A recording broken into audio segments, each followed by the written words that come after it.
Well, hello everyone, how are you doing? It is Sunday, it is Kristi, it is the new time, and so it is time for Weekend Winters! How y'all doing? Alright, well, today, and we're gonna try, again, keep this to an hour. I'm trying. We're gonna take a look at James Lindsay. Because he decided to tweet about me from behind a block, which is like the least courageous thing you can do on Twitter. And, you know, he did send some of his fanboys over to me. As a consequence, I learned that people don't understand what science is, or the philosophy of science, or how to do science. So I thought, because this builds on the episode we did last time with Brian Keating, because James was upset that I criticized a guy who doesn't understand science, the philosophy of science, undermining the entire scientific process for Prager University, he decided that he was gonna like quote tweet me. So this is basically hey, bring it on, let's go, come on James, we're gonna do this. Yeah, I mean he won't, because you know he has to strawman people from behind within his safe space, you know, like blocking actual social scientists while simultaneously trying to criticize them. So yeah, let's just talk about James and what he gets wrong. Alrighty, Daddy. First of all, how are people doing in the chat? Let me go ahead and put up this full screen so you guys can see yourselves as well as me. Say hello to some of the people who know that the time has changed. We are no longer at noon. So, Trans Gamer Girl, hey girl, see you in a couple hours for our game. City Life, DN Fan, Gertjen de Bouchere, is that right? Hey Lonely Wolf, how you doing? And Lee is in the chat as well. So, thank you guys for taking the time to make a comment. And, yes, alright, quick reminder. Last week, we examined a video put out by Prager featuring Dr. Brian Keating, who is a physicist at the University of San Diego, California, San Diego, I believe, if I'm getting that correct. And my objection to the video, which we all went through, is can simply be summed up as Dr. Brian Keating devoted the entire video to undermining science and not equipping people with making good judgments as to when scientific results are reliable and we can have faith in them. So if you do a whole video just saying all the problems of science, you're not equipping people with an ability, the critical skills needed to make evaluations when it comes to scientific assertions or claims or whatever people say is scientific. You need to give them the tools and skills to engage in analysis. And Brian Keating failed to do that. All he did was undermine science in that video. And then we haven't even talked about the referencing disaster that came up with in his video. I mean, we looked at the PragerU sources, and for some of those claims, the PragerU video cites itself as the source. What? All right, so I tweeted out, as you guys know, we did the video here. We were critical, and I think rightly so, because here, I'll just move my camera a bit. That video was anti-science, absolutely anti-science. And what I got from James so this is if you guys remember, I sent this out, I think the day of, or whatever it was, 6 days later. We can say that for sure. And I was saying, you know, Dr. Diane Creedy's proof why you don't ask natural scientists to explain the philosophy of science. He's and then I go through, like, he's promoting the rejection of science. Now, I'm talking about specific evidence inside a video, which we have reviewed here. So what does James say from behind his safe space of a block? It says, far worse than asking a scientist about the philosophy of science. I'm actually a scientist. I published with quantitative methods. My degree was earned using quantitative statistical analysis, including factor analysis, principal components analysis, ordinary least squares regression analysis, logistic regression analysis, and I used hypotheses to test all of my theories against a representative sample of the British population from a YouGov data set that was designed to be nationally representative and therefore generalizable. Even if you want to say it's exploratory research, it is empirically based.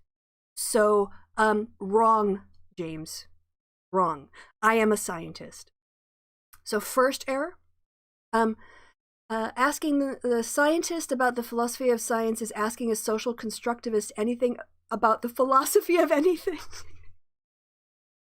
When you show you don't understand philosophy, you don't understand the philosophy of science. If you did, you'd understand that science, as we've talked about many times on this channel, is a social construct. It's a social construct. It is a method of human beings organizing socially constructed linguistic terms that have been socially agreed upon to be applied to things in the material world to have a specific meaning in order to further build upon those linguistic terms and create maybe new ones or apply observations to existing linguistic frameworks in order to create more knowledge.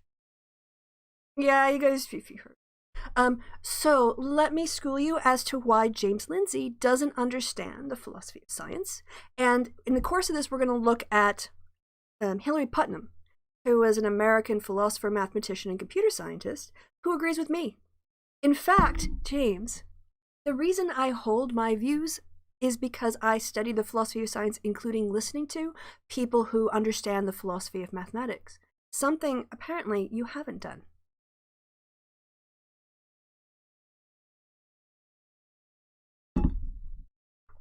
All right, so just want to give a little shout out to the person who got this picture for me, because they actually reached out. I'm not going to say what their name is, but they reached out to say, hey, if you're getting brigaded, it's because James Lindsay was tweeting at you about you from behind a block. So I'm just going to say, James, I'm going to give you this invitation. Drop your block. Let's debate. Come on. I'm happy to. I'm happy to explain to you why science is a social construct and why social constructivism really underpins all of the production of all knowledge that we have. I know you're used to, James, trying to find, the most marginal, the most obscure, the sort of like least mainstream view of feminists or sociologists or anything like that in order to discredit us. But why don't you try steel manning the social sciences? And I'm happy to step in and be that steel man for you. Let's have a debate. Let's debate whether science is a social construct. Let's talk about the role of social constructivism underpinning the philosophy of science. And also, let's talk about the naive science view that characterized early Enlightenment thinkers. This sort of very simplistic, infantile almost. I mean, it's understandable because they were just starting out, but it was a completely unreflective understanding of the world and our focus, or I'm sorry, our part in the production of knowledge, thinking that we just see the world and this is it, boom, boom, boom. I don't need anything else. I just perceive it as it is. My perceptions are reliable and true. My body, my mind, my language, my cultural framework plays no role in what I can observe. Therefore, this is independent, objective truth. And then, philosophically, we matured. Over the centuries, philosophy has matured and science has demonstrated that the creation of knowledge isn't just a matter of a simple describing what we see, but rather understanding the way that the role of the brain organizes information a priori in terms of our understanding. The information comes in, our brain processes it, and we can't but help to perceive things in specific, objective, sort of like ways.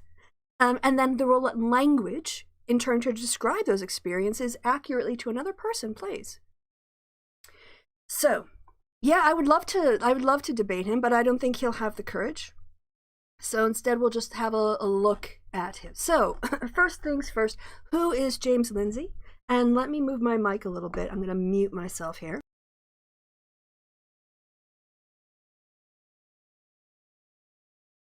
Protect you guys from the noise of having my mic move around. All right. Oh yeah, but bring the trolls. Actually, I would welcome talking to Lindsay's trolls, because when I interacted with Lindsay's trolls, it's clear they don't understand the philosophy of science. Like, there isn't a social science. I'll equip all of you. I'll give you the secret reply that will stop all of these social scientists aren't a real scientist dead in their tracks. Right? Guaranteed to work. Absolutely, 100%, I promise. Right? Someone comes up to you and says the social sciences aren't sciences. And what they are going to argue is because the outcomes aren't necessarily as precise in the amount of variance they can explain. Models can't explain as much variance in the natural sciences as social science, and therefore they're unreliable. Now, of course, we're talking about the deterministic sciences. When we get into quantum physics and we're dealing with probability, there's way more uncertainty, when you're talking about probabilities here than a deterministic survey data result. However, here's what you say. What makes an inquiry scientific? Is it the method, the scientific method applied to the question, or the object that is being studied? Just understand, my question here is, do we determine what is science by what is being studied? So, when we look at trees, that's science, but when we look at water, it's not. That makes no sense, right? What makes sense is, and what is the case, is that when you adhere to the scientific method, when you use deductive an approach, when you have falsifiable hypotheses, when you have empirical observations that are proven to be a good representation for the concept you want to measure, which we'll get to, you have the appropriate data, you do the appropriate analysis, and you do correct interpretation of the hypothesis testing. That's science. That is science. And it doesn't matter if your data set comes from a big data collection that was downloaded, from the NASA website, and that was collected through the International Space Station or Hubble, or if it's based on social media analysis, or if it's based on a survey. It's not the object of inquiry that determines whether or not a process is scientific. It's whether the person actually adhered to the process. So, of course, social inquiry can be scientific. It is all the time. All the time. And because James chooses to occupy a space where quants aren't used, he has a purposely distorted understanding of what the social sciences are because it's convenient for his pocketbook, I'd speculate. All right, so first, who is James? All right, well, I guess one thing we can do is we can listen to James describe him, who he is. So I want to do a little shout out here to Deontologist, the people who gave me this information, not gave me the information, but tweeted it out, and I found it. I think Kevin, actually. Shout out to Kevin Logan. Oh my God, I was watching his video. Sorry, just on another Lindsay tangent. I was watching the Lindsay Ellis self-indulgent Karening. Oh God. Honestly, Lindsay, all you had to do was put out a 5-minute video saying, I made this tweet. I wasn't clear in my language. People interpreted it in many ways. Here was my intention. I can see where I messed up. I can see where I messed up and might have caused confusion. I apologize for my lack of clarity, and please know that I have listened to many of your complaints or many of I listened to your feedback, and you guys have made me think. That's it. Like, literally, that's all she had to say. And instead, I won't turn this into a Lindsay Ellis complaint. We're going to stay on James Lindsay complaint. All right, so this is his testimony on some bill, apparently. So, and there's a little bit. Oh, okay. At the end, I think that's all right. Let's hear who James is. My name is James Lindsay. I am an expert in critical race theory. I like that. He doesn't hold any degrees. And it is quite mediocre white man to call yourself an expert in something. Like, you could say I'm self-taught or, but yeah, he's going to call himself an expert despite the fact that he doesn't have a degree in the relevant field and he hasn't published. You're going to say, in a respectable, he's committed fraud. He's mostly famous for his fraud, which as an academic, that's a great thing to be known for. But yeah, I love that he calls himself an expert on a topic that he doesn't understand. Kind of start my testimony, I'll try to stay brief by saying that I receive thousands of messages from people all over the country because I am recognized as a kind of world level expert. All right. I'm just going to say, right, academic framework here, right? If you're calling yourself an expert, not because you've published books that have been cited, not because you've published articles in peer-reviewed journals that have been influential. Yeah. Deanna, fan, and I'm an expert in Minecraft. Yeah, you don't get to call yourself an expert because a bunch of people who don't know about a topic email you when you don't know about the topic. And I will demonstrate that James does not have an expertise by looking at someone who's documented his references. If you watch the Happy Hour with Kevin, will have recognized this because we talked about it, but I'm bringing these disparate pieces of James and Lindsay lore together. So you don't get to declare yourself an expert because people write to and ask you questions. In critical race theory. And my name is Dr. Lindsay, if you don't mind. Yeah. He doesn't have a degree in the relevant field. This is like someone who has a degree in cosmetology. No, there's no degrees, like there's no PhDs in cosmetology. A PhD in physical therapy, trying to use their title to get credibility when it comes to their new diet plan. They're selling a new diet book. And it's all about nutrition and all of that kind of stuff, but they're not an expert in their field. This is ridiculous. I mean, honestly, you don't get to claim credit. Like this is just mediocre white man kind of stuff. I have a PhD in an unrelated field, but call me a doctor in this situation to give me the shine of expertise. And you're a math professor, correct? Not a sociology professor? I am a PhD in mathematics who's been studying the relevant academic literature full-time, 16 hours a day, most days of the week for the past 3 years. Sure, James. Sure you have. 16 hours a day. 16 hours a day. I don't do anything for 16 hours a day except breathe. So he's credible. Also, I mean, it is important when people say, "Oh, you're a professor, or you're a doctor, or a lecturer, or whatever else." Lay people tend to sort of conflate those terms. But a professor is a specific title. I am not a professor. I am a. Thank you, Flint. Thank you for not making our ears bleed. Have some posh coffee, Electrobucks. Thank you. Yeah, having a PhD, it doesn't mean you're a professor. So that, I mean, it is true, but he doesn't have he's not qualified in the relevant field. So like Dr. Phil, yes, yeah, anyone who tries to get a little bit of credit, anyone who manipulates that title outside of their field.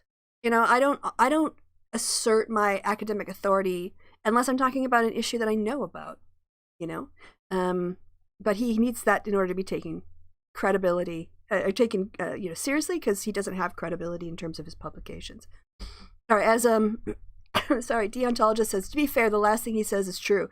If by studying the relevant academic literature, he means dicking around on Twitter. Okay, so what does James do with his 16 hours of dedicated, uninterrupted reading? Right? Given that what is that? So 16 hours. Let's do the math here. I'll get out my calculator. So. Okay. Yep, calculator app.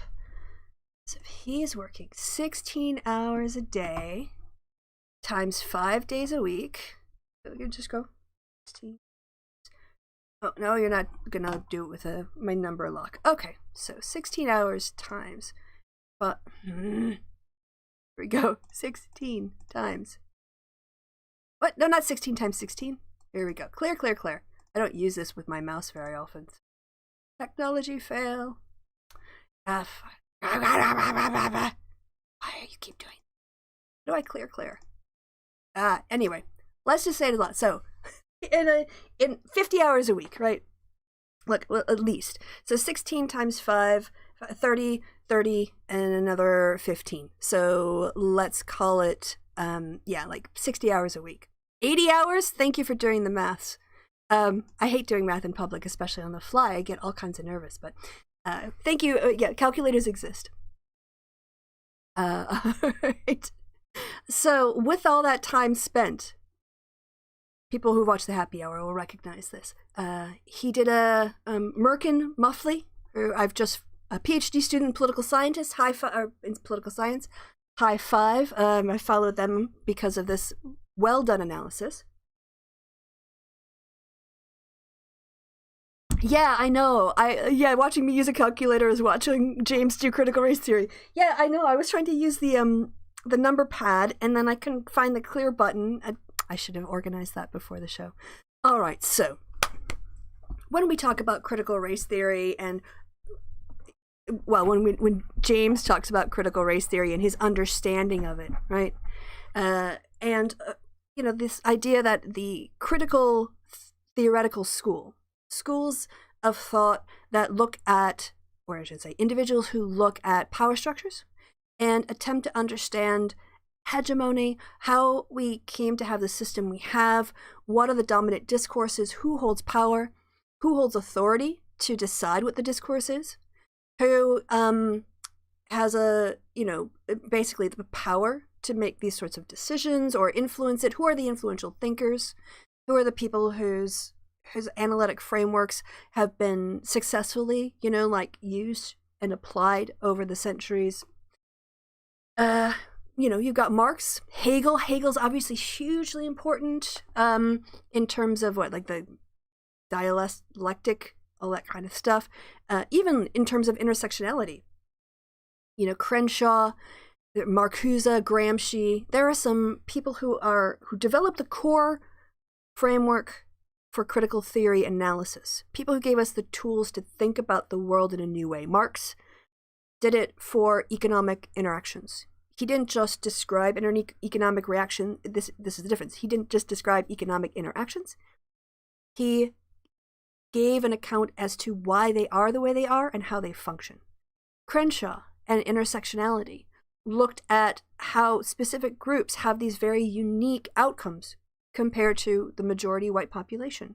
And she had a theoretical framework that accounted for those observations that we've been able to look at, examine, and find again and again and again in our society.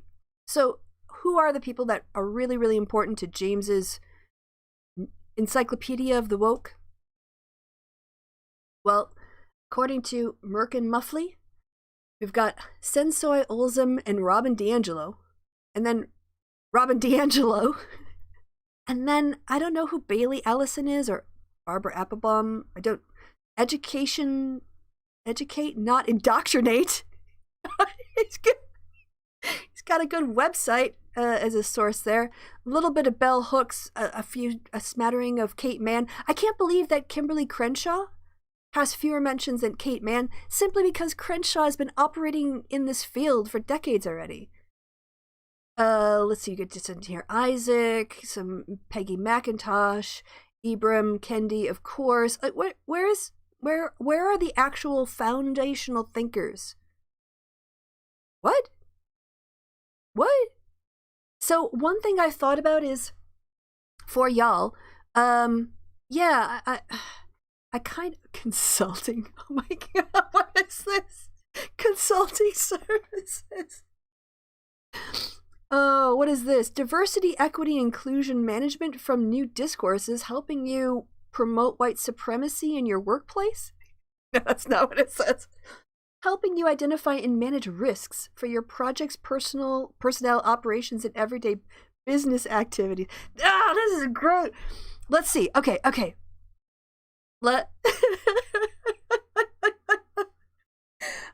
He really does, is a con artist. Okay. Dr. Lindsay offers a unique service necessary to the present age, translation and interpretation of the thick, scholastic language and underlying theory behind these programs. If you were to travel to another country with a completely different culture and language, you would need an interpreter, not just a translator. You would need someone fluent in the language, but also in the cultural practices, that you can avoid making missteps, being taken advantage on, or agreeing to something you don't want to be involved in. Dr. Lindsay is the most expert interpreter for the critical social justice theory. Wait, he's the most expert interpreter for the critical social justice theory. What? What do you mean by the critical social justice? I literally don't know of a theory called critical social justice. And activism underlining these training programs, and he can help you understand them for what they are, an attempt to silence you as white people. Nice. God. What a shill. What a white supremacist shill. hey, I'm a hack invested in keeping white male privilege. Let me charge you for it. All right, so here we've got his social justice encyclopedia, which I was wondering if it's worth going over here maybe in the show. And I'm just trying to like plain language encyclopedia. Yeah, maybe we can do a little bit of reviewing his New Discourses webpage and debunking it, because it hasn't, from my understanding, undergone a serious peer review. All right. Okay, so that's a little bit about James and also his insufficient academic research or credentials to call himself an expert on these topics. And the other thing we should talk about, I guess, it's not technically relevant, but it is a thing that's out there. Whoa! Whoa, whoa, whoa, whoa. Oh, James, get away! No, get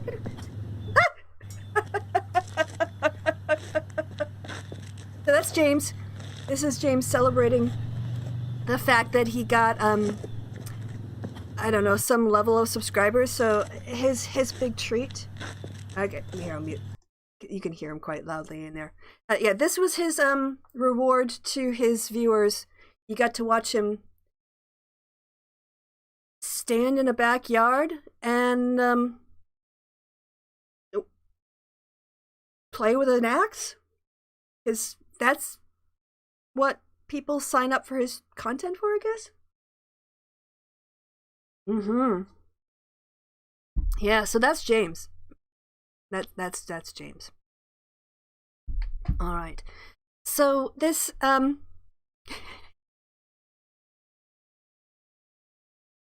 don't want to analyze another mediocre white man's ignorant ramblings. Okay, well, I mean, by Sib, you can check out, but like honestly, that's the biggest obstacle we have today. So I'm gonna have to deal with it. All right. Let's talk about now. James claims that he understands philosophy. And so he is being contemptuous of social, because I have as part of my mixed methods approach, I am fine with using social constructivism as a framework for it when it's appropriately when it's appropriate for the object of analysis. When I am studying phenomena that are socially constructed, then operating within a social constructivist framework is appropriate methodologically. Like, what? So what is social constructivism? What is James objecting to? Social constructivism is a sociological theory of knowledge. What does that mean? A theory of knowledge. A theory of knowledge means here is an explanation, here is our account of how we come to know things. Right. So let's say initially, when we think about, let's say, ways of knowing and the development of epistemology, which is like how we know things. The idea that, let's say, religious belief in the Middle Ages was that God put innate information in us, and by looking inwards, we can access this innate knowledge, and that gives us what we need to know about the world. Moving on into the period of the Enlightenment, the major intellectual contribution to theories of knowledge provided by Locke and others in that time period included the idea that, well, no, we don't have innate knowledge. We're sort of like blank slates, and everything that we know about the world comes in through our senses. And that was that basically got a popular, that explained a lot. It became a very popular way to think about the world and how we learn about the world. Right. And then, as we'll see in this interview with Hilary Putnam, after the thing, okay, but here's the thing. In the Enlightenment period, in a very naive correspondence theory, hey, my theory describes the world and the world looks like what my theory says, therefore these things are true. This is objective truth. I know something in a godlike way is correct and accurate about the world. This very naive view of science tended to, and I think still does, dominate the natural sciences. And because the things that they want to engage with are just in front of them. They don't have to think they don't have to think meaningfully until, let's say, it got to quantum physics about measurement. Measurement was a problem of technology, not a problem of conceptual definitions. And therefore, that norm of just being, I see the world, it is what it is, this very simple, naive approach tends to still be what the STEM people adopt. And more sophisticated analysis of the philosophy of science has developed since then. All right, so social constructivism is a sociological theory of knowledge, according to which human development is socially situated, and knowledge is constructed through interactions with others. Now, James, if you don't think, and anyone, I'll debate anybody that science is, a social construct or not, if you want to take that position. But if you don't think that science is a process of socially constructed knowledge, what is it? If our understanding of the world is socially situated, and when we look around, it is, and if you don't think knowledge is constructed through the interaction with others, which it is, then what is it? All right, so like social constructionism, which is constructionism, the development of jointly constructed understandings of the world that form the basis for shared assumptions about reality. Right? Social constructivism focuses on the artifacts that are created through the social interactions of a group. Social constructivism focuses on an individual's learning that takes place because of his or her interactions in the group. So, social constructivism, social construction, all of this, what they have in common at the end of the day is the observation that knowledge is created through social interactions. All right.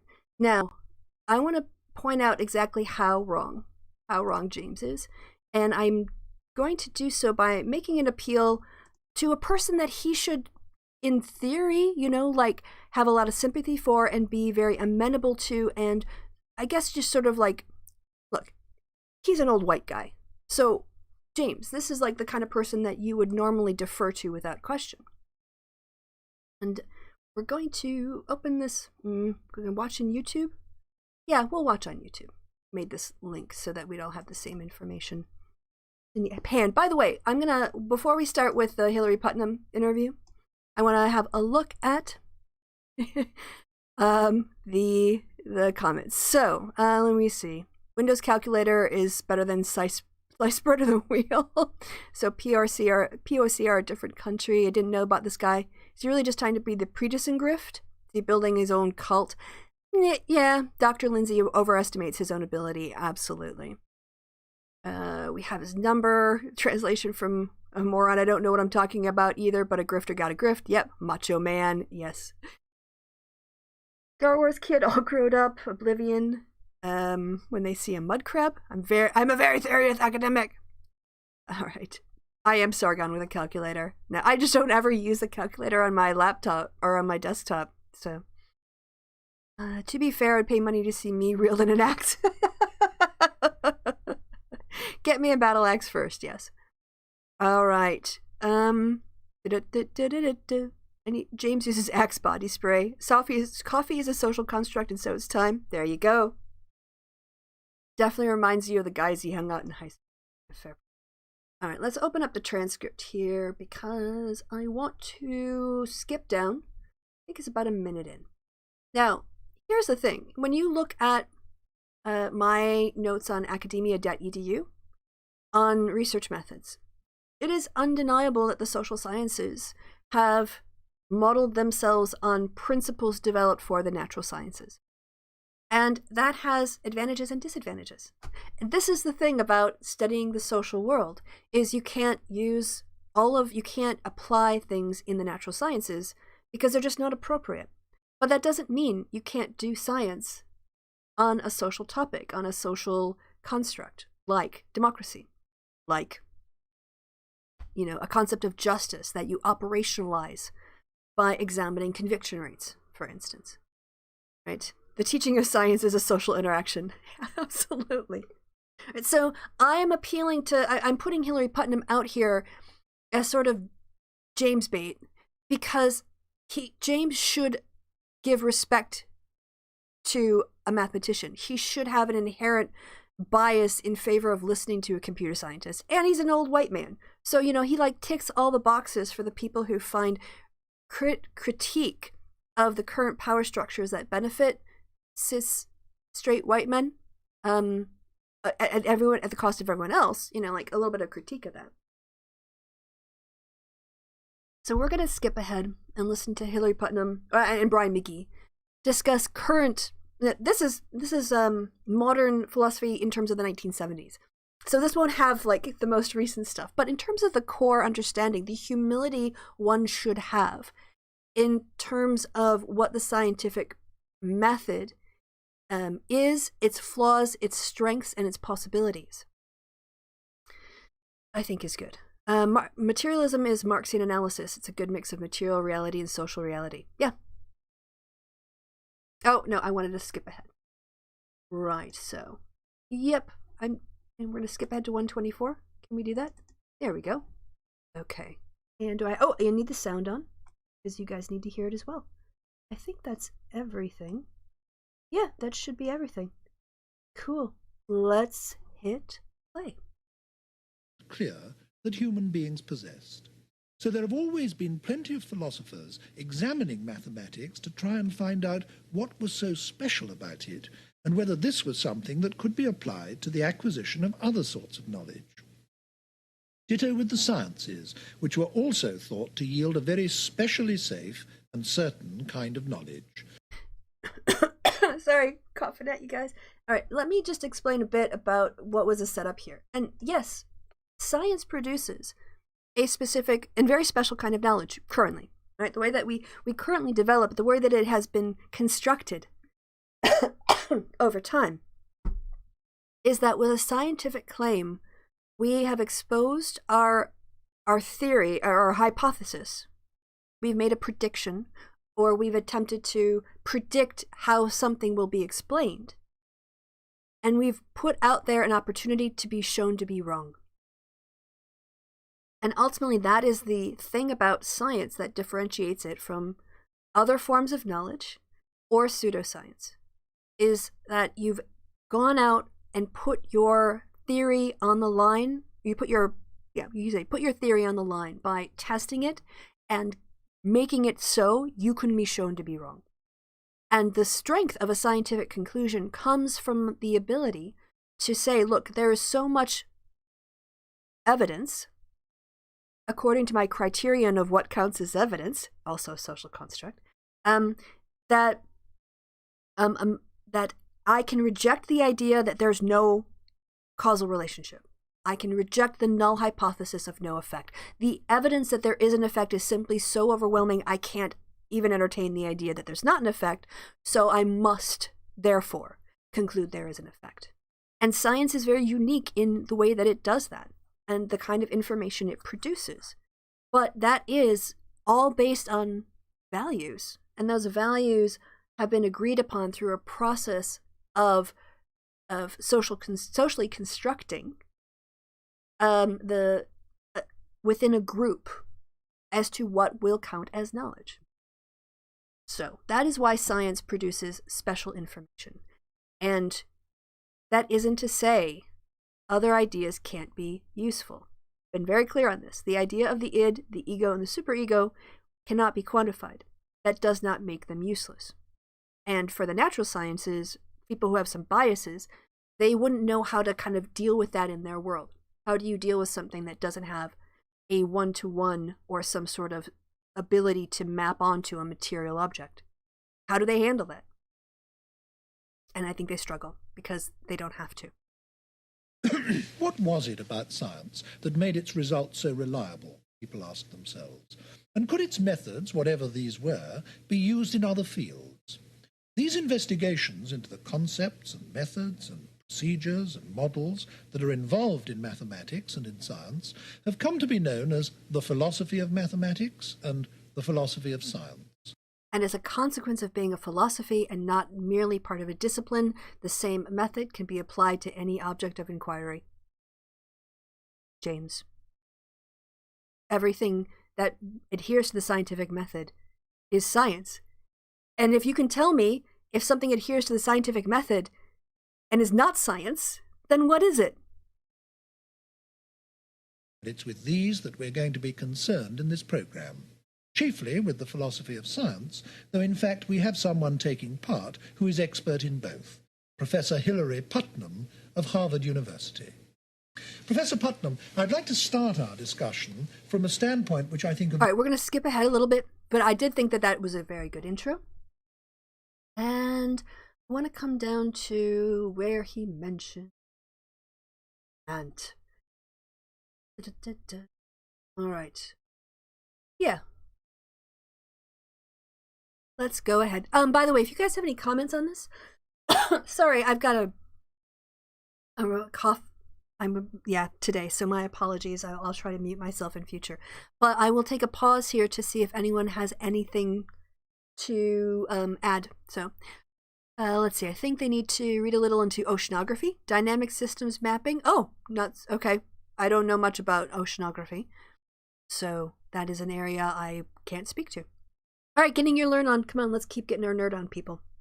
Impressed by is success. This culture values success, and science is a successful institution. Now, here, what he's saying is, why did science, why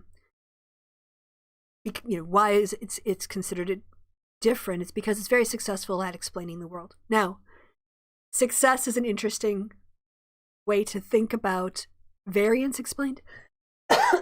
Sorry, I should mute myself again. I just said I was going to, and I didn't. Anyway. Oftentimes, a model's success is judged by how much of the variance in the world it can explain. And in the natural sciences, you have to explain a high degree of what you observe. Ideally, all of what you observe. In the social sciences, that's much more difficult. So although models themselves can be tested against each other to see which ones explain more of the variance, you will not get a definitive answer on sociological questions simply by running a model and looking at the amount of variance explained. You have to look at the coefficients. You're not just trying to explain all the observations, you're looking at the causal drivers within the explanation you have. Right? So when he says later on that sociology isn't as successful, I think what he means is that in terms of explaining variance, it's much easier to explain variance in the physical world because the physical laws behave consistently over time and in different places, whereas human beings are very difficult to predict and explain. So. But there's the idea that science owes its success to using a special method. And that comes partly from the history of science, from the fact that Newton, for example, lived after Bacon and was influenced by Bacon. And the idea that empirical science has grown up together with something called inductive logic. And this idea that there's a method, the inductive method. Now, interestingly, the inductive method is not technically part of the scientific process. The scientific process assumes a deductive approach. The scientific method must have a theory already formulated that has a causal structure that can be tested. But how do you get that theory?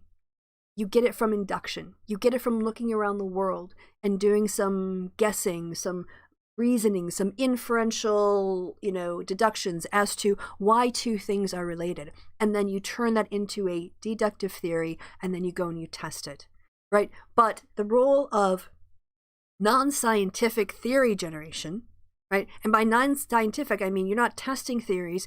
You are looking for patterns and looking for causal accounts is important, but it's not necessarily scientific in the way that we look at the scientific method. So even science itself isn't limited only to the scientific method. They have to go outside of the scientific method in order to generate new knowledge. Is there a PZ in my chat? Weird how every scientist I know agrees with these ideas about philosophy, but a couple of posturing Goombas think they know better. PZ, get your friends out and counter these Goombas. That's what we're trying to do, right?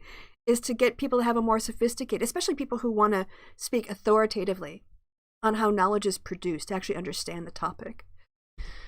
And that the sciences can be characterized by the fact that they use this method and use it explicitly and consciously, as it were, not unconsciously, as maybe someone who's learning cooking might be using it, but pretty deliberately and explicitly. So I think that these two things, the idea of knowledge is growing by accumulation and growing by the use of a special method, the inductive method, are the key elements of the old view.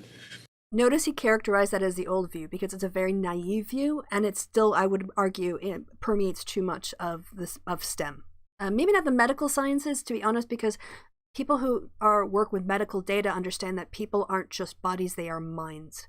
So I think that they're probably a lot less hostile to qualitative analysis and more socially constructed and socially constructivist methods of knowledge investigation. Yes, and if I were going to put the same thing. All right, we're going to skip a little bit because they talk about some of the stuff I want to. Right, here we go. Yes. Oh, actually, look. Right, here we go. So on, and that science was finding out more and more about this matter and its structure and its motion by a method which you just characterized as scientific method. And the idea was that if we went on long enough, we'd simply, as you said with your crossword puzzle metaphor, we'd find out everything there was to find out. We could eventually, by scientific methods, completely explain and understand the world. Now, that has been abandoned by scientists, hasn't it? Though, in fact, this hasn't got through yet to the non-scientists. There are still large numbers of non-scientists who go on thinking that that's how scientists think. But, of course, they no longer do they? I mean, this has started to break down. I think it started to break down. I think it started to break down with Einstein. Yes. If I can drag in a bit of history philosophy, screaming by the hair, Kant did something in philosophy, which I think has begun to happen now in science. He challenged a certain view of truth. Before Kant, no philosopher really doubted that truth was simply correspondence to reality. I mean, there are different words. Some philosophers spoke of agreement. The idea is a mirror theory of knowledge. Today, I think, Kant said, it isn't so simple. There's a contribution of the thinking mind. Sure, it isn't made up by the mind. Kant was no idealist. It isn't all a fiction. It isn't something we make up. But it isn't just a copy either. What we call truth depends both on what there is, on the way things are, and on the contribution of the thinker, the mind. Now, to, again, elaborate this a bit more, because when this was being discussed in the 1970s, I'm guessing, 1967, I'm thinking 70s, this show was initially aired, it was more conceptually driven, right? Science has done more work with neuroscience, understanding the brain, understanding how we organize information, and none of this has been undermined. If anything, the claims that Putnam is about to make are even more substantiated than they were. But think about it this way, or this is how I tend to think about it. And like I'm not like, these are the people I listen to. By the way, the reason why I say the same things as Hillary Putnam is because Hillary Putnam's this interview, these discussions, I looked them up and I've thought about them, and this also Berger and Luckman, highly influential into my understanding of the way things exist, how things exist, and what can exist. But Kant pointed to the role of the conscious mind.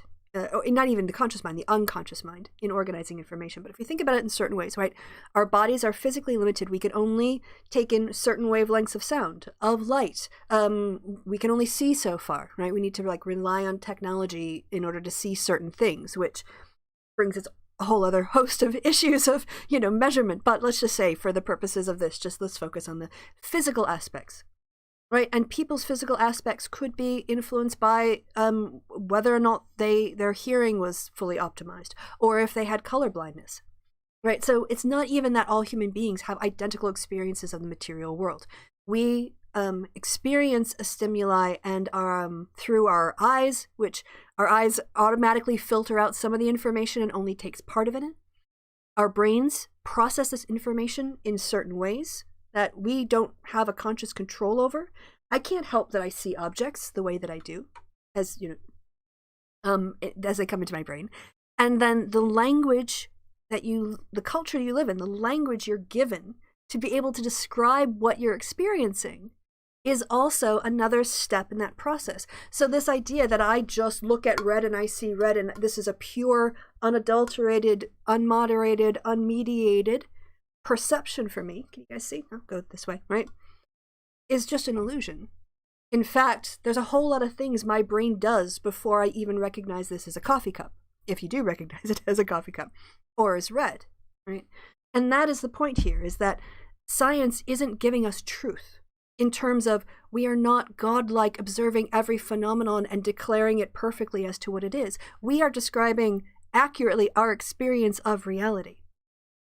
And that is a slightly different and also a slightly more humble way of thinking about what we know about the universe, that we can't, like we are limited.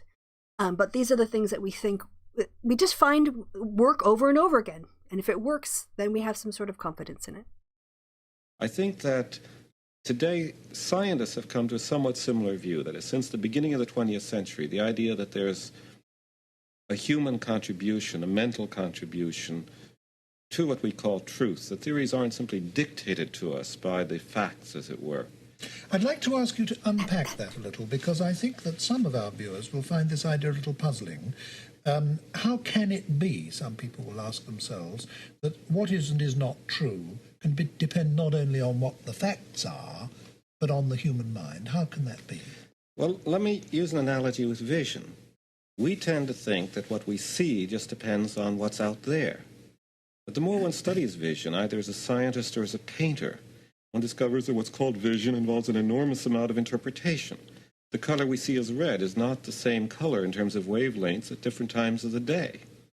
So that even in what we think of as our simplest transaction with the world, just looking at it, we are interpreting, In other words, we bring a whole number of things to the world that we're not directly conscious of, usually, unless we turn inwards and start examining them. That's right.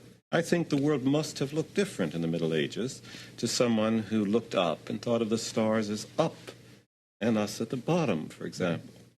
Today, when we look out into space, I think we have a different experience than somebody with the medieval worldview. And what you're saying is that the very categories in which we see the world and interpret our experience, and the ideas within which we organize our observations and the facts around us and so on, are provided by us, so that the world as conceived by science is partly contributed by external facts, but also partly contributed by categories and ways of seeing things which come from the human observer. I mean, is that, I don't understand why people find that idea so controversial. I struggle with people who say, social sciences can't be sciences, or other things like that, or science gives us the facts, the facts won't change. It's only it's just like people don't understand the production of knowledge, nor the role of human beings in that production of human knowledge. So, yeah, I'll let Putnam continue to show the role of mind in our understanding of reality. By the way, I just want to say, because, PZ is in the chat. PZ is a person I respect a lot, and so I think it is, I want to make sure I shout out his comments as well, because they are valuable. So he writes, the Human Genome Project was a good example.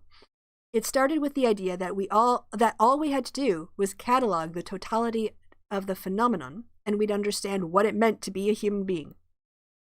And yeah, the more you look into something, the more you realize it's way more complicated than you thought. PC goes on to write, once you've got all the genes, you can compute the human, unquote, quote unquote, for instance. Total garbage, as they're now discovering. Yes, PC goes on to write, David Marr, boy, that was an eye-opener. He described models for how the brain interprets visual information, and color was totally non-intuitive. Yeah, and I think that for certain individuals, this sort of naive faith in science, with not really looking under the hood of what is going into the philosophy of science and the assumptions and the values, the completely arbitrary human emotional values that we decide we're going to prioritize. And I think for us, it makes good reason, but there's still a human element of there, and we could set up entirely different models of values that produce different results, and they might not work as well, but they would still be, an option, or that to be possible. yeah, I just don't. I forgot where I was going with this, honestly. So I'm just going to hit play because we're going to talk about, yes, the tentative way in which, as Bertrand Russell said, claims should be asserted or assertions should be made when based on science. That's right. And an example of that in science, I'll oversimplify, but it's not basically falsified, is this wave-particle business. It's not that there's something, an electron, which is somehow half a wave and half a particle. That would be meaningless. But that there are many experiments which can be described two ways. You can either think of the electron as a wave, or you can think of it as a particle, and both descriptions are in some crazy way true and adequate. There are alternative ways of describing the same facts, and both descriptions are accurate. That's right. Philosophers have started talking of equivalent descriptions. There's a term used in philosophy of science. But now, for a couple of hundred years after Newton, educated Western man thought that what Newton had produced was objective fact, that he had discovered laws which governed the workings of the world and the world. And this is the illusion. This is the, what's the word I'm looking for? It's like the mirage of science, is that because scientific results are reliable and repeatable and predictable, we now have access to this magical thing called objective truth or objective facts that have such a special status. They almost have a life of their own. They almost have an existence as, not as things, not as material components that work in the universe, but this knowledge exists almost like a material fact. There's a Platonic ideal almost of what this process is, and you can't question it, and it's real, and and it's just, in my opinion, illusion. Workings of the universe, and this was just objectively true independently of us, that Newton and other scientists had read these facts off of nature by observing it and looking at it and so on, and these statements which made up science were simply true. Now, didn't there, a period in the development of science, beginning in the late 19th century, when people began to realize that these statements were not entirely true, that this wasn't just a body of objective fact which had been read off from the world. In other words, that science was corrigible, scientific theories could be wrong. And that raises some very profound questions. I mean, if science isn't just an objectively true description of the way things are, what is it? And that's the question that terrifies them.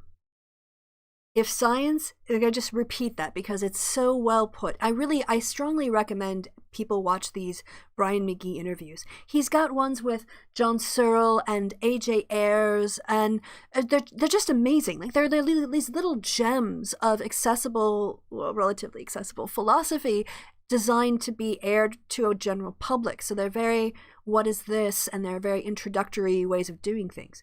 Right? But this is perfect. Like, if science isn't just an objectively true description of the way things are, what is it? And I love that, because that is the question I think that gives people who have that belief in faith in science's ability to give us truth, not facts, because facts can change, but objective truth, a true description. It makes them very nervous. So, I actually really need a break. I'm not planning on going for too much longer after this, but I'm absolutely dying for a break. So, I'm going to take 5. I'm going to get more coffee. I am going to have a comfort break and then come back. I will put on some music, and for those of you who want to stick around, you can come back after the break and we will continue wrapping up this discussion.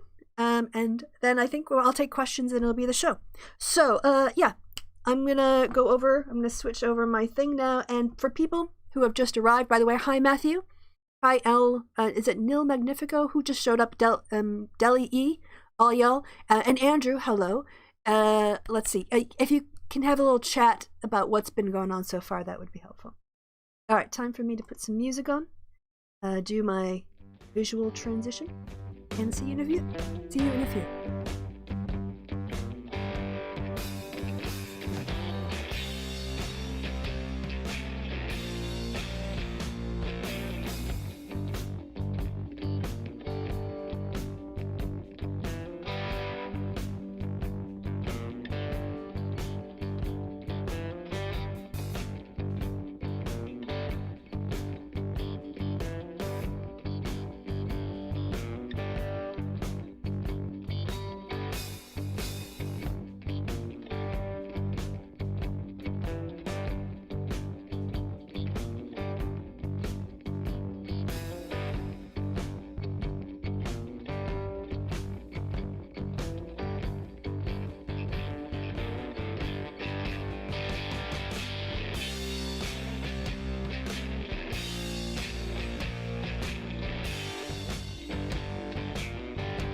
All right, I see y'all mucking about in the chat there. Let's see. I learned about imaginary numbers. Only math could get away with such an absurdity. What color is coffee? Coffee colored. What do you mean? Yes. Whatever coffee color it is the color of the coffee. Science is simply more complicated than some people, James Lindsay, are willing to acknowledge. Yeah, and it's not just.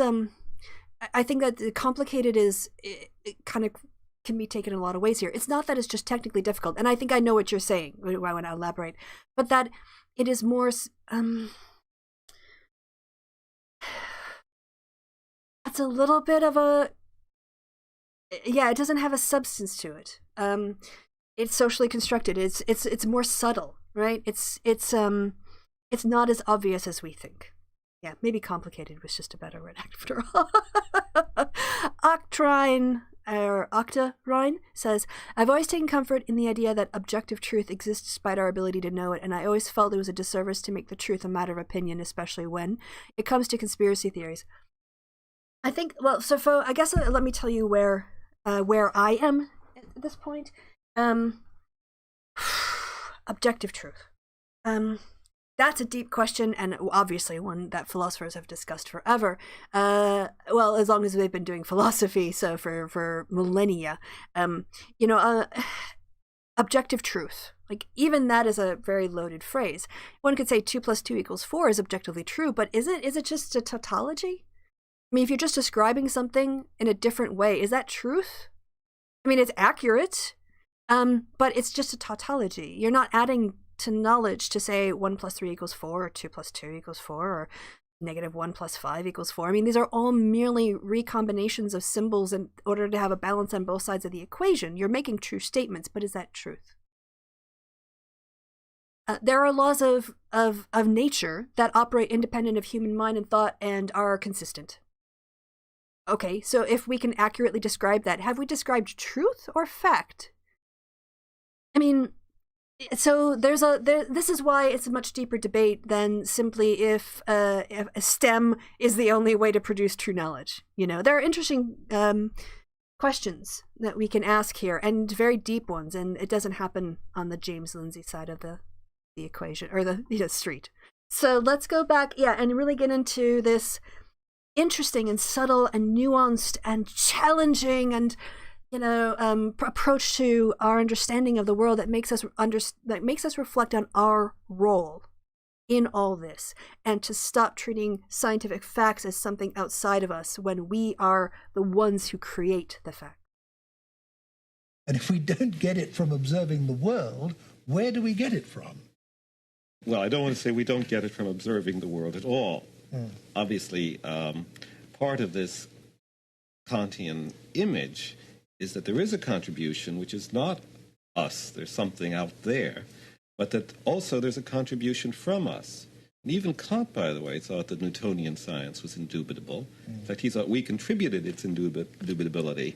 The step beyond Kant is the idea that not only is reality partly mind-dependent, but that there are alternatives. and that the concepts we impose on the world may not be the right ones, and we may have to change them, that there's This is so good. This stuff is so good. Okay, I'm going to let him finish, and then I'm going to restate it because it's so good. an interaction between what we contribute and what we find out.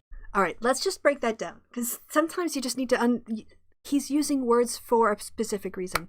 In my first year bio classes, PZ writes, I tell the students they're not allowed to use the word truth. Thank you. Oh God, PZ, please teach, provide a one lecture review on language and definitions in science. And yes, thank you. Yes, you understand. This is what we need more of. The natural sciences. It's just a little more understanding of that precision of not just mathematical terms and equations or biological, definitions in science, but just the words we throw around when it comes to truth claims or fact claims are important. So what he says is, the step beyond Kant is the idea that not only is reality partly mind dependent.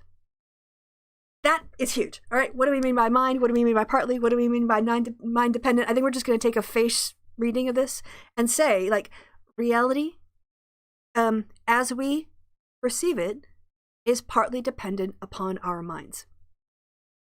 And we're going to say, that is a fact of our experience. Right? It's like truth again. Yeah?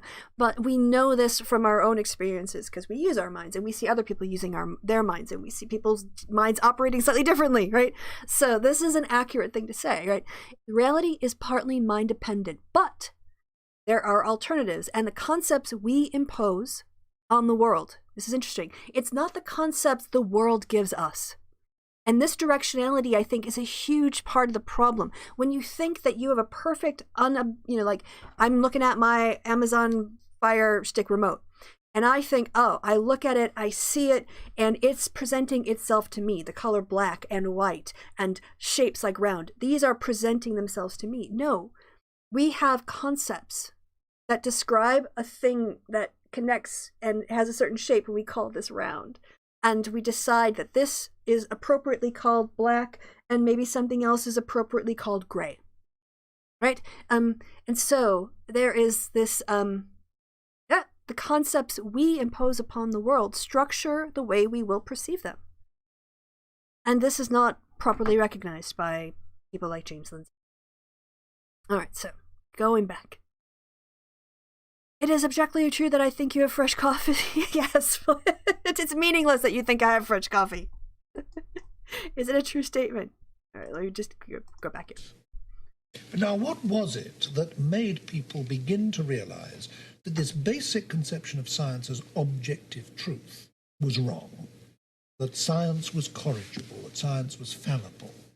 I think it's that the older science turned out to be wrong where no one expected it to be wrong, not in detail, but in the big picture. It's not that we find out that, say, the sun isn't 93 million miles from the Earth, but only 20 million miles from the Earth. That's not going to happen. I mean, sometimes it makes blunders, even about things like that, but that's like making a blunder about whether there's a chair in the room. Wholesale skepticism about whether numerical values are right in science would be as unjustified as wholesale skepticism about anything. But where the newer theories don't agree with Newton is not over the approximate truth of the mathematical expressions in Newton's theory. Those are still perfectly good for calculation. It's over the big picture. And again, science as calculation. Again, there's this link between mathematics and calculation, being able to derive a very special type of knowledge, which is this accurate, truthful knowledge. It's still a human process that they're going through, right? So a calculation is a human thing that we do. It's not like these things are just appearing. We're making estimates. We're trying to predict. We're doing a lot of things to try to understand our observations. So mathematical expressions, doing calculations, isn't a replacement for investigating, calculations in and of themselves aren't replacements for thinking about the things that those equations are attempting to describe, is the point I want to make. Replace the picture of an absolute space and an absolute time by the picture of a four-dimensional space-time. We replace the picture of a Euclidean world by a picture of a world which obeys a geometry Euclid never dreamed of. We've swung back to the picture of the world as having a beginning in time, which is really a shocker. It's not even the things once refuted stay refuted forever. Yes. So it means really that a whole conception of science has been superseded. Instead of thinking of science as a body of knowledge, which is being added to all the time by further scientific work, that whole conception of science has been dispensed with, really, hasn't it? And we now think of it as a set of theories which are themselves constantly being replaced by better theories, by more accurate theories, by richer, more explanatory theories. And even the theories we now have, like those of Einstein and his successors, will probably be replaced in the course of time by... I appreciate he says Einstein. It's very true to the German. other, better theories by scientists yet unknown. Isn't that so? That's exactly right. In fact, scientists themselves make this prediction. That is, that the main theories of the 20th century, relativity and quantum mechanics, will give way to some other theory which will interpret both of them, and so on forever. Now, this raises a very fundamental question, namely the question, what is truth? I mean, when we say that this or that scientific statement is true, or this or that scientific theory is true, what in these newly understood circumstances of ours can we mean by truth? There are still two views, as there have been since Kant. One is this old correspondence view still has its adherents. I think the view that's coming in more and more is that one cannot make a total separation between what's true and what our standards of assertability are. Again, just he says that, but this is a huge series of linked concepts. All right. What he says here again is the view that's coming in more and more. And again, this was the 1970s. So James, this is what is like 50 years ago now, easily, right? So James has no excuse for like saying this is a newfangled idea that people had. You know, these are respected old white dude philosophers, professional philosophers in mathematics saying these woke things, James, right? But the view that's coming in more and more is that one cannot make a total separation between what's true and our standards of assertability. And what I hear from that is when we decide what is a standard of assertability, we decide these are the criteria that are acceptable to the scientific community for what constitutes an assertable claim that we will accept. That now that criteria is the thing that determines what is true. But what is true is not, therefore, a separate standard from assertability. That these two things are connected. And having the humility to understand that we're not deriving godlike objective facts or truths, when we say, like we're not deriving almost like godlike knowledge of truth through our scientific method, but rather that what we decide is true is a function of what we determine the standards of assertability or the standards for what can be called true are. You know, if you understand what I'm saying, we're part of the process of determining what facts are. But the way in which what I call, using the Kantian picture, the mind dependence of truth comes in, is the fact that what's true and what's false is in part a function of what our standards of truth and falsity are. And this is why we can't get away from the idea that science is somehow separate from us, right? This is where science ultimately becomes socially constructed. Because, as Putnam says, we are the ones, like this, well, not we, right? People in authority in the scientific community have decided, and the rest of us have agreed to adhere to it, as to what our conventions are for what is considered acceptable evidence to reject the null hypothesis and what isn't. And now, we adhere to these generally because we know that there's a certain amount of error in terms of human behaviors, even in the medical sciences, that will happen because of variations in culture, human beings, whatever, right? People don't obey natural law when it comes to things that they do when it comes to gravity and chemistry inside their body, right? But they're not consciously going out and adhering to the natural laws. They engage in their behaviors.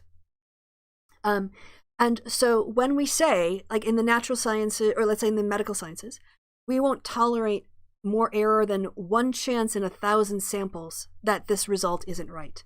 We have that cutoff because it's important to make sure that people have medicines that work.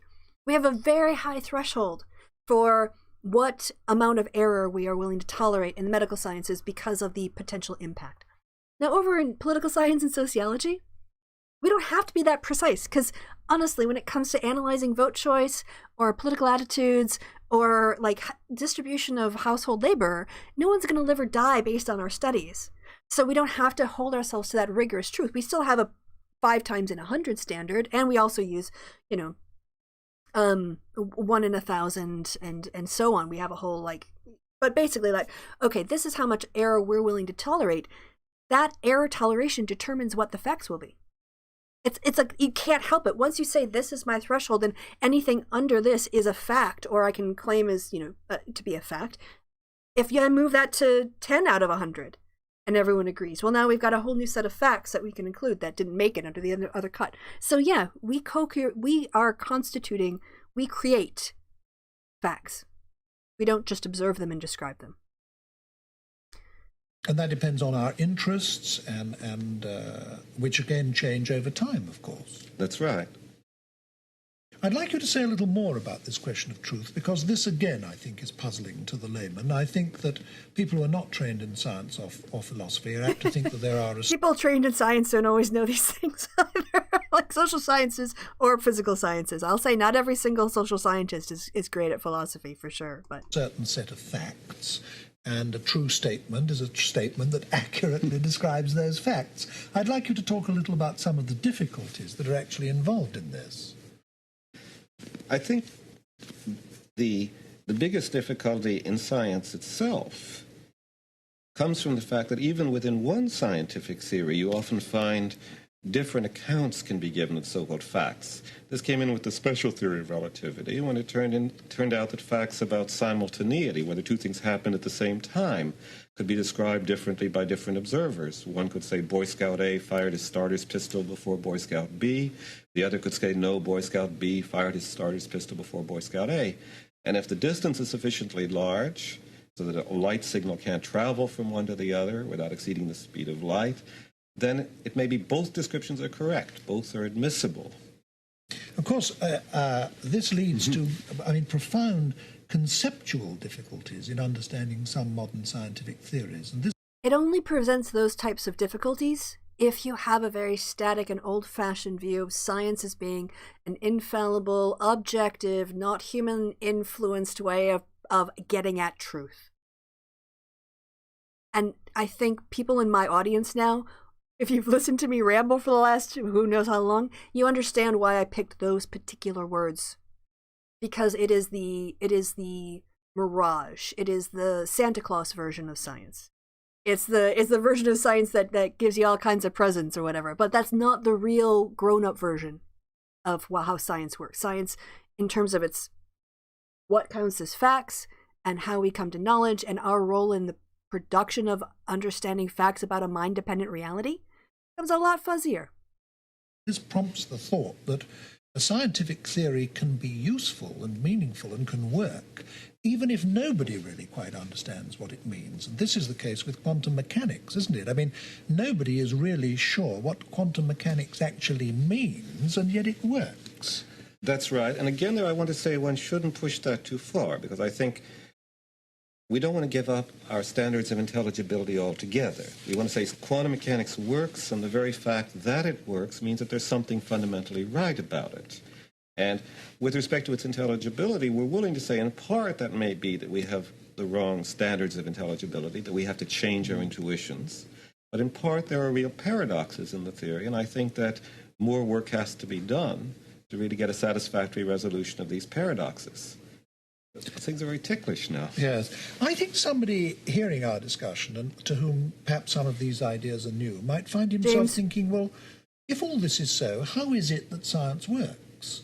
If traditional scientific theories are breaking down, if science is turning out not to be a body of reliable, permanent, firm, objective knowledge, if a significant proportion of every scientific theory is subjective anyway, in the sense that it's contributed by the human mind, by the observer, by the scientist, how is it in these circumstances that we can actually build bridges, fly aeroplanes, make rockets go to the moon, and actually make all this soft, fuzzy, changing, partly subjective body of theory work for us? It must fit the world in some very basic way, in spite of everything that we've been saying.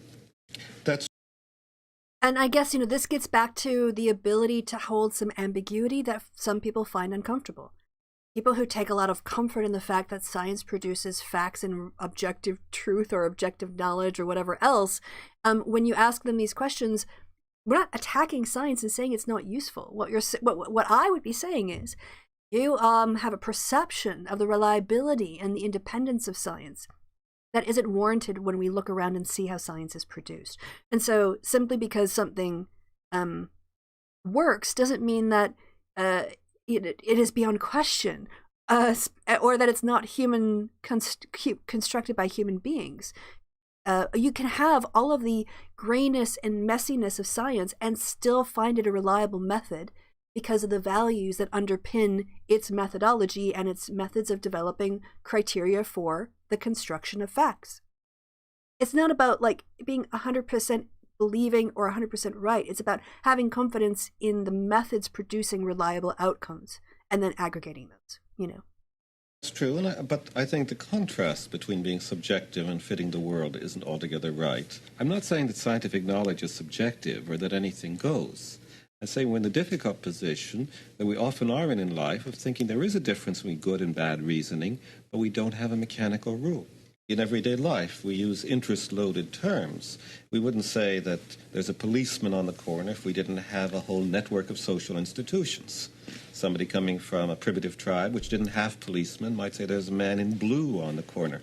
But the fact that the notion of a policeman is shaped by our interest doesn't mean that it can't be objectively true that there's a policeman on the corner. Also, I think science works precisely because of this corrigibility in large part, as Professor Poppers pointed out. The difference between science and previous ways of trying to find out truth is in large part that scientists are willing to test their ideas because they don't regard them as infallible in a way that was known at the beginning and then in the success of Newtonian science somewhat forgotten. And we've had to be reminded again of what Bacon knew, that you have to put questions to nature and be willing to change your ideas if they don't work. So what Bacon did was he established basically the foundations of empiricism. Bacon, I always remember him mostly for his very, what's the word I'm looking for? Sacrilegious experiment where he took a bunch of water in his mouth and he spit it out into a beam of sunlight that was coming through the window. I think I have the story right. And a rainbow was produced. And he's like, look, I can produce a rainbow. And that was like, oh, only God can do these things.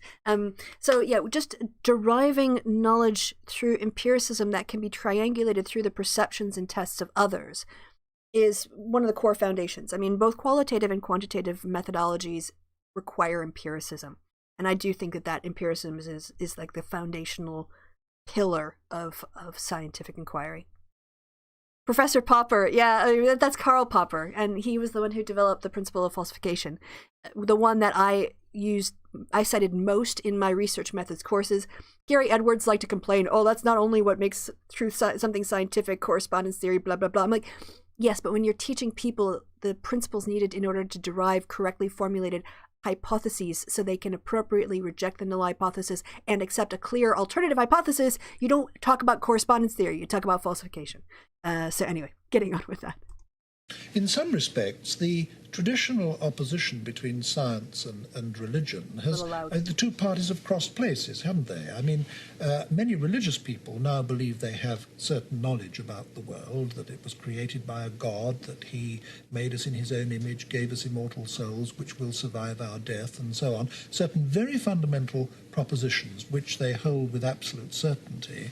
And it's the scientist who believes that everything is fallible, that the world is a mysterious place that we... I wish that were the case, but scientists are definitely not like that. So I want to... here we go.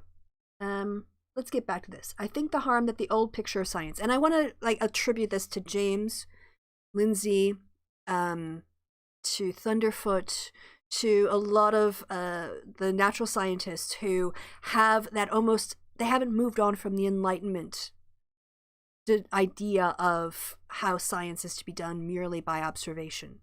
Don't really engage in terms of observing the world and asking what exists. If you work only with the material world, you aren't forced to confront the social how social realities exist. And as someone who, sociologists, political scientists look at issues like democracy, the economy, money, right? If I would say that, okay, yeah, gravity keeps us, on the earth and from everything from flying off, but and gravity will determine if you live or die if you are on a high place and you fall off, right? But money has more of a daily impact on the quality of your life than gravity, and money doesn't exist, and yet it exists. It has effects on the world, and yet you can't point to a piece of paper and say that's money. That's not money. It's a piece of paper that represents a social construct. So anyway, I'm going to stop talking now because I want to get going on this, and we're going to talk about, I'm hoping that he makes the comment here about sociology coming up here, but all right. Yeah, starting. I think the harm that the old picture of science does is that if there is this realm of absolute fact that scientists are gradually accumulating, then everything else appears somehow as non-knowledge, something to which even words like true and false can't properly apply. I think that the so-called fact-value dichotomy is a very good example of this. It's hard to have a discussion on politics, for example, without someone very quickly saying, at least in my country, is that a fact or a value judgment? As though it can't be a fact that Hitler was a bad man, for example, or a fact that Farrah Fawcett Majors is a beautiful woman. And do you think that it is a fact that Hitler was a bad man? Oh, yes, I do. I do too, yes. But then if this is so, if we are abandoning so many of these comfortable, clear-cut distinctions of the past, what... I think that phrase sums it up. Comfortable, clear-cut distinction. And Gareth says, don't include us mathematicians in this. This whole episode is because of a mathematician. This whole episode is because of James Lindsay. So, yeah, he's the one who brought this up, and that's why we're doing it. But comfortable, clear-cut distinction. I think that really, for me, it's a bit of an insight into why certain, hashtag not all scientists, hashtag not all STEM, but some natural scientists or people who admire the natural science. So when people like myself or people like PZ start to pick at the structures of the scientific method and show how it is based on humans, that the comfort of knowledge, truth, is what they feel is being attacked, as opposed to understanding that they just have a misperception of the reliability and the ontology of the things that they're describing or taking comfort in.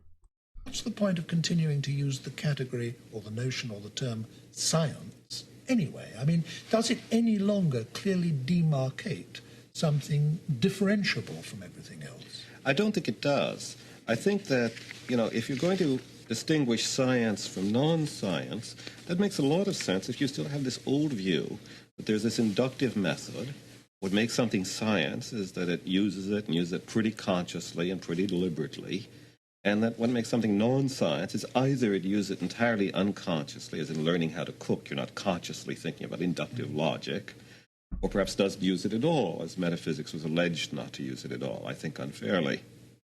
But both say that there's a sharp line between a practical knowledge and science, and to say that the method which is supposed to draw this line is rather fuzzy, something that we can't state exactly, and attempts to state it, by the way, have been very much a failure still.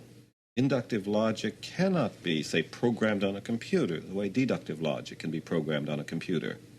I think the development of deductive logic in the last 100 years and the development of the computer have really brought home very dramatically just what a different state we are in with respect to proof in the mathematical sciences, which we can state rigorous canons for, and proof in what used to be called the inductive sciences, where we can state general maxims, but you really have to use intuition, general know-how, and so on in applying them.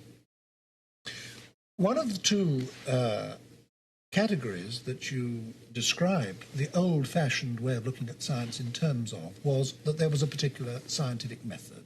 Yes. That you observed the facts, and on the basis of these observed instances, you generalized to form scientific theories which you then verified by experiment and so on. That was the old view, wasn't it? Now that that has been abandoned, is there any longer any single method which is thought of as being scientific method? I don't think there should be. People talk of scientific method as a sort of fiction, but I think that even in physics, where you do get experiments and tests which pretty much fit the textbooks, there's a great deal that doesn't and a great deal that shouldn't. And I think, in fact, in the culture, I don't really believe there's an agreement on what's a science and what isn't. Any university will tell you in its catalog that there are things called social sciences, and that sociology is a science, and that economics is a science. I bet if you ask anyone in the physics department whether sociology is a science, he'll say no. And why will he say no? That's interesting. I think the real reason is not that the sociologists don't use the inductive method. They probably use it more conscientiously, poor things, than the physicists do. I think it's because they're not as successful. And by successful here, I think he means very unsuccessfully. So yeah, I mean, Putnam was seeing this in his day. These aren't new debates, and they aren't original, and they're not any better. You know, the dismissiveness of political social sciences is not sciences isn't more valid today than it was when Putnam was defending the social sciences and their approaches, and also just even questioning faith in a process to produce truth, which some people naively have about the natural sciences. That's kind of where I wanted to go. There's a little bit more. I highly recommend anyone who found this interesting to go ahead and watch. Yeah, this is from Philosophy Overdose. But the person that you want to look up, his name is, I'll paste it up here, Brian McGee, or Maggie. I'm not quite sure where the emphasis is on there. And he's got a series of really, really well done interviews with various living philosophers, most of whom, like Putnam, is now dead. But like again, A.J. Ayers worked with people who were part of the logical positivists in that circle at the time. So, okay, so basically, I hope that what you're taking away from this is that don't believe natural scientists just because they have a degree in mathematics. If they have a degree in mathematics, if they have a PhD in a scientific field, they're like, you know, they're like the mechanic who knows how to work the car. Right? Like I can change your wheels, I can do your oil. But if they haven't done the philosophy, then they're not really understanding like what the role of the oil is chemically inside the engine that allows the other parts of it to function. And just knowing how to drive a car or knowing how to fix a car isn't the same thing as knowing why the car was put together in that way in the first place. And also that there might be other ways to put together cars, or there might be, you know, like replacement things coming up. So yes, if anyone knows and can contact James, I'd love to have a debate with him on whether or not science is a social construct. Happy to. And if he has any doubts that the social sciences aren't sciences, I'm happy to correct him on that too. All right. That is it for me today. I went a half hour longer than I meant to anyway. I want to thank you guys for stopping by. I want to thank Flint. Thank you for my £5 for my coffee. Very much appreciated. I saw people enjoying this conversation in the chat, so I hope it was a nice way to spend part of your Sunday. I will quickly read through so anything else at the end.